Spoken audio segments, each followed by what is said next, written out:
बोले भारत माता की, भारत माता की जय जवान, जय जवान।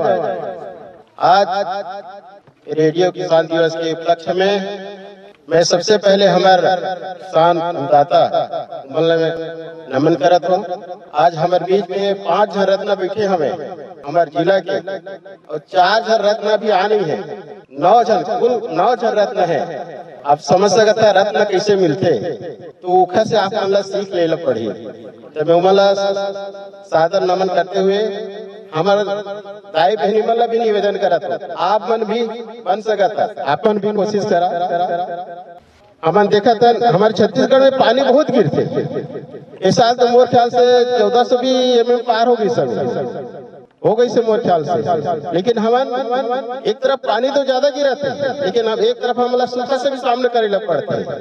कहा जाए कि हमन बैलेंस नहीं कर पाता, तो हमन जो वर्षा के जल कैसे हमला संचित करना है, कैसे स्टोरेज करना है, कैसे बचाना है, और वही पानी से हमला खेती में और डबल टिबल खेती कैसे करना है, अपन आमदनी ला कैसे बढ़ाना है, वही हमन देखा था। आज हमारे जो पंजाब है वहाँ के फसल सघन तक करीब करीब 300 के आसपास है, और हमारे छत्तीसगढ़ के 136, मतलब आप समझे तो 136 कत्कल कहते।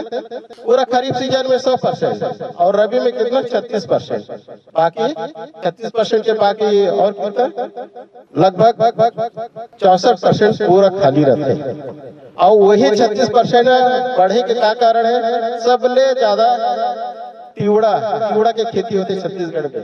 तिवड़ा के खेती की वजह से हमारे फसल संख्या बढ़े हुए, और तिवड़ा ला कुछ नहीं करना है, वही ओल में तेरा डालते। और सबले जो बड़े का क्षेत्र है मुंगेली है, भाटापारा है, और हमारे बिलासपुर के कुछ एरिया है, कवर्धा है, सबसे ज्यादा तिवड़ा होते हैं।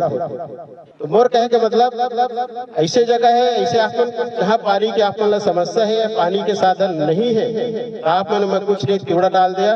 हमारे कुनगा में भी तिवड़ा खेती होते हैं। हमन भी 2-3 साल से प्रदर्शन किए थे, तो मतलब कुछ नहीं करना है। आपन तेरा जब धान ला कटे के पहले में बीज ला छिड़क देना है, और छिड़के के बाद हमें कुछ कीड़ा बीमारी लगते तो दवा भी डालना है। आप मतलब ज्यादा में खर्चे करे की जरूरत नहीं है। आप मतलब आसानी से अतिरिक्त घर में आप मतलब आमदनी भी मिल जाएगी, आप मतलब दाल भी मिल जाएगी, दाल खरीदने नहीं पड़ी। अभी राठौर साहब बोलत रही हमला दलहन और तिलहन में आत्मनिर्भर नहीं है, हमन बाहर से हमन मंगाना पड़ते दलहन तिलहन। तो हमन यदि ये पद्धति से हमन भी खेती करथन तो निश्चित है हमारे जो दलहन के क्षेत्र और बढ़ी और हमारा आमदनी है बढ़ी। हमार छत्तीसगढ़ में मैं देखा तो रायगढ़ और सारंगढ़ जिला दोनों मिला के सबसे ज्यादा फसल वृद्धिकरण है। ये दोनों जिले में हर प्रकार के फसल मिलती है, लेकिन दूसरे जिले में इतना नहीं है। तो मैं मोर और जो किसान है मोर अपील है कि आप फसल वृद्धिकरण में जाओ, फसल चक्र परिवर्तन में जाओ, तुम्हें ज्यादा लाभ है। और हमारे जमीन के जो उर्वरता वो भी सुधारी, जमीन के दशा भी सुधारी, हमार पर्यावरण के संतुलन भी बनी। हमन धान में देखा था इतना खाद पानी डालता बहुत ज्यादा, तो हमारे दूसरा यदि फसल लगा था तो धान के अपेक्षा में पानी भी कम लगी, खाद भी कम लगी, और घास फूस की समस्या भी कम आई यदि हम वैज्ञानिक तरीके से खेती करबो। तो हमारे जिला में कई ऐसे किसान हैं जो करोड़ों रुपया पैसा कमाते हैं खाली फसल वृद्धिकरण में। कोई टमाटर लगा के, कोई मिर्ची लगा के, या कोई अन्य खेती करके इतना इनकम कमाते हैं। हम उधर से एक उदाहरण समझ के हम भी खेती ला अपने और अपन आमदनी ला बढ़े।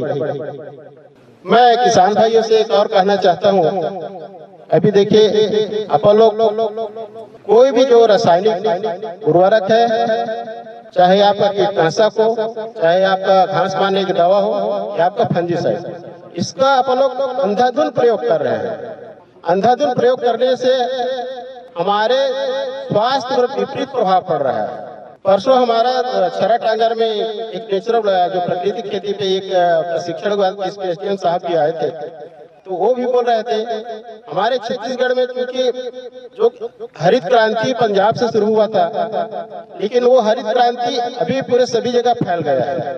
लेकिन अभी भी हम क्या है उसके तुलना में तो नहीं डाल रहे हैं, लेकिन हम छत्तीसगढ़ में भी बहुत ज्यादा हम प्रयोग करा था, खेत बहुत ज्यादा उपयोग करा था रासायनिक उर्वरक, चाहे कोई भी इंसेक्टिसाइड, पेस्टिसाइड या हर्बिसाइड। तो हम उसको कम कैसे कर सके, बोला कैसे कम कर सके ताकि हमारे स्वास्थ्य भी ठीक रहे, हमारी मिट्टी भी, हमार हवा भी और हमार पानी भी। और अभी जो आने वाला जो समय है वो पुनः जो हमारे जो पहली हम जन खेती करते रहे, जैविक खेती या प्राकृतिक खेती, वो फिर से हमारे लौटे पड़े। अभी आपने देखा तो यह कहीं यूरिया की किल्लत है और मिला था भी तो वो काला बाजारी में बहुत ज्यादा रेट है, 400-500 रुपए। तो आप मतलब खैर विकल्प ढूंढे लग पड़ी कि हम यूरिया के बदला ऐसे क्या चीज है जो हम प्रयोग कर सकता है। तो नेचुरल फार्मिंग में बहुत चीज है जो अभी इनमें भी ये भी चर्चा करते रहने। तो मोर कहे का मतलब आने वाला जो समय है हमारा एक बार पुनः जैविक खेती और प्राकृतिक खेती ला अपना के हमारा धरती ला, हमारा मृदा ला, हमारा स्वास्थ्य ला शुद्ध रखना है। हम अल्लाह प्रकृति ला संतुलन बनाना है, जीव जंतु ला हमला मारना नहीं है, सबने संतुलन बना के हमला खेती करना है। तभी हम आने वाला जो समय हमारे लिए एक अच्छा माहौल क्रिएट कर पाएगा।